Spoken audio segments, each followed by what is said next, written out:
Hi guys, you are watching Handora, your personal travel explorer. Today we will be exploring a glorious fort that stands as an exemplary structure of medieval India with all the vibes of opulence and grandeur within its looming fortifications that we associate with the country's ancient royalties. This fort is known as the Tughlaqabad Fort. Tughlaqabad Fort is a ruined fort in Delhi built by Ghiyas-ud-din Tughlaq, the founder of Tughlaq Dynasty of the Delhi Sultanate of India in 1321, which was later abandoned in 1327. Tughlaq also built the Badarpur road, which connected the new city to the Grand Trunk Road.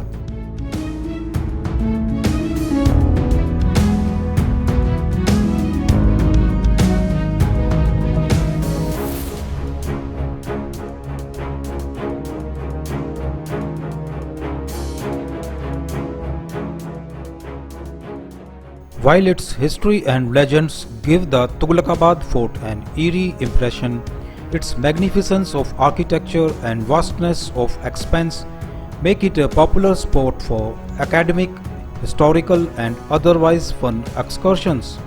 Come, let us explore this uninhabited fort.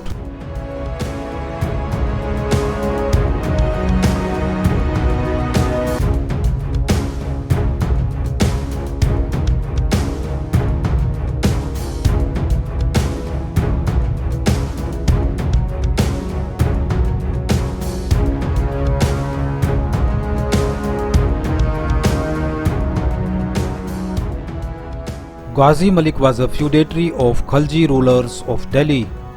Once while on a walk with his Khilji master, Ghazi Malik suggested that the king build a fort on a hillock in the southern portion of Delhi. The king jokingly told Ghazi Malik for building the fort himself when he would become the king. After Alauddin Khilji's death, his successor proved incompetent to rule over the entire sultanate and very soon was replaced by Khusro Khan. Ghazi Malik, with the help of the forces of Multan and Sindh, overthrew Khusro Khan to become the new emperor of Delhi Sultanate, assuming the name Ghiyas-ud-din Tughlaq.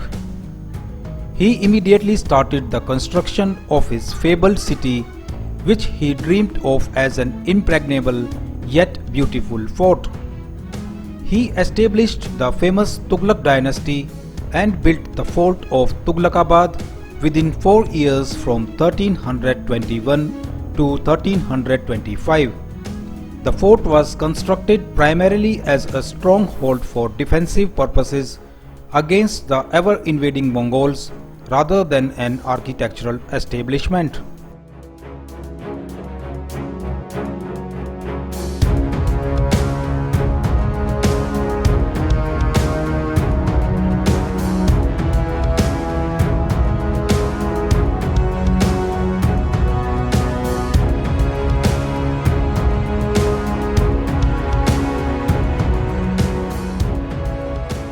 The sloping rubble-filled city walls are between 10 and 15 meters high. The city is supposed to once have had as many as 52 gates, of which only 13 remains today. The fortified city contains 7 rainwater tanks. Today most of the city is inaccessible due to dense thorny vegetation. However, parts of it have been refurbished and now encroached with the modern settlement, especially near the lake regions.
Even though the fort is in a state of ruins, it bears testimony to past glory and might of the Delhi Sultanate. The massive ramparts, battlements and the mammoth stonework of Tughlaqabad Fort speak highly of the architectural skills and advancement of the craftsmen. The ancient fort had two clear distinctions in its architecture.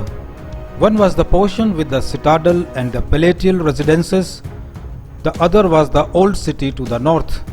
The entire fortification is made of granite and stands on a perimeter of roughly 6 kilometers. The southern part of the Tughlaqabad Fort with the palace, royal residences and public halls still stand.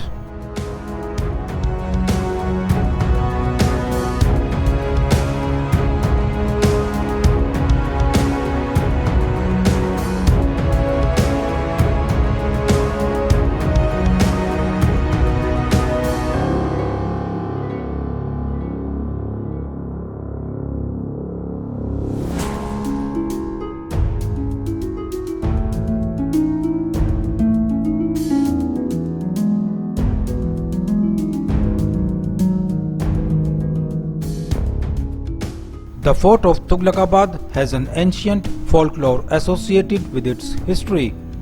It is said that the founder of the fort and the dynasty, Ghiyas-ud-din Tughlaq, was so passionate about building this fort that in spite of being a liberal ruler otherwise, he ordered every labourer, builder and mason to compulsorily work on building it.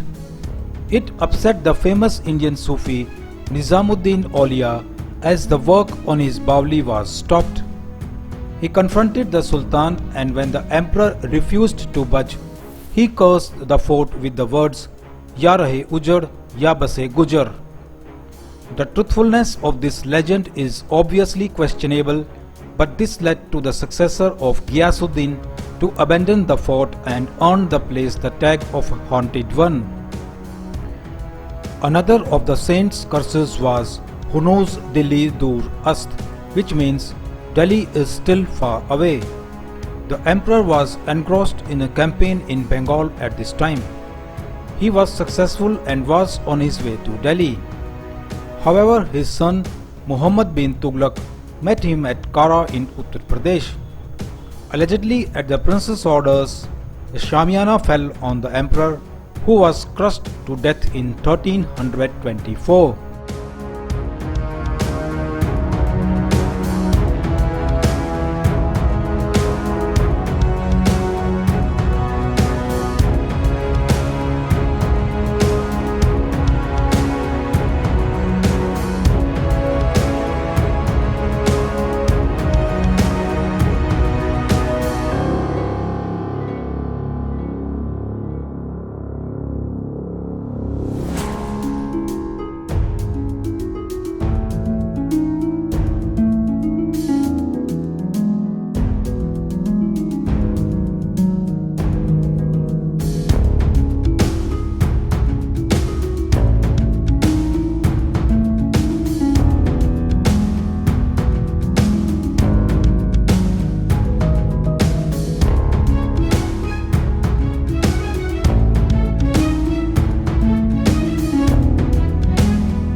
The mausoleum of Ghiyas-ud-din Tughlaq is connected by a causeway to the southern outpost of the fortification. This elevated causeway is 600 feet long, supported by 27 arches, and leads across a former artificial lake.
The complex of Ghiyas-ud-din Tughlaq tomb is entered by a high gateway made up of red sandstone with a flight of steps.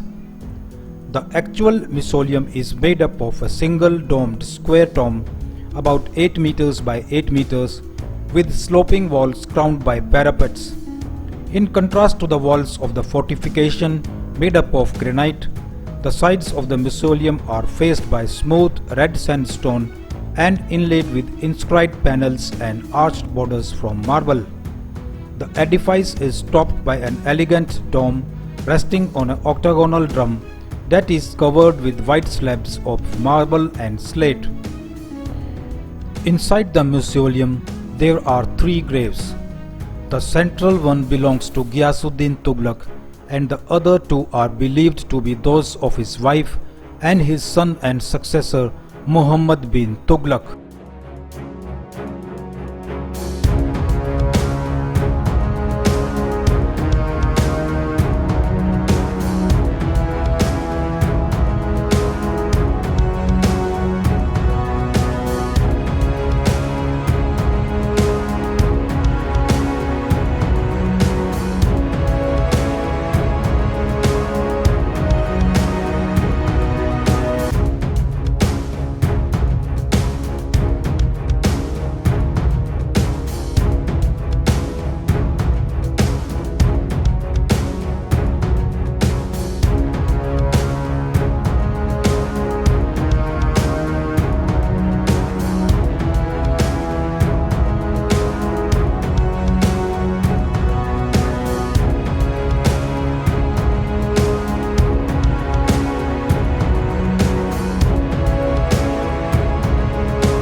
In the northwestern bastion of the enclosure wall with its pillared corridors is another octagonal tomb in similar style.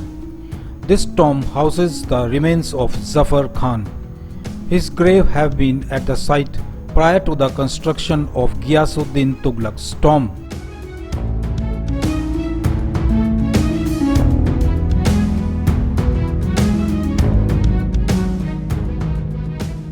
Hope you liked this video.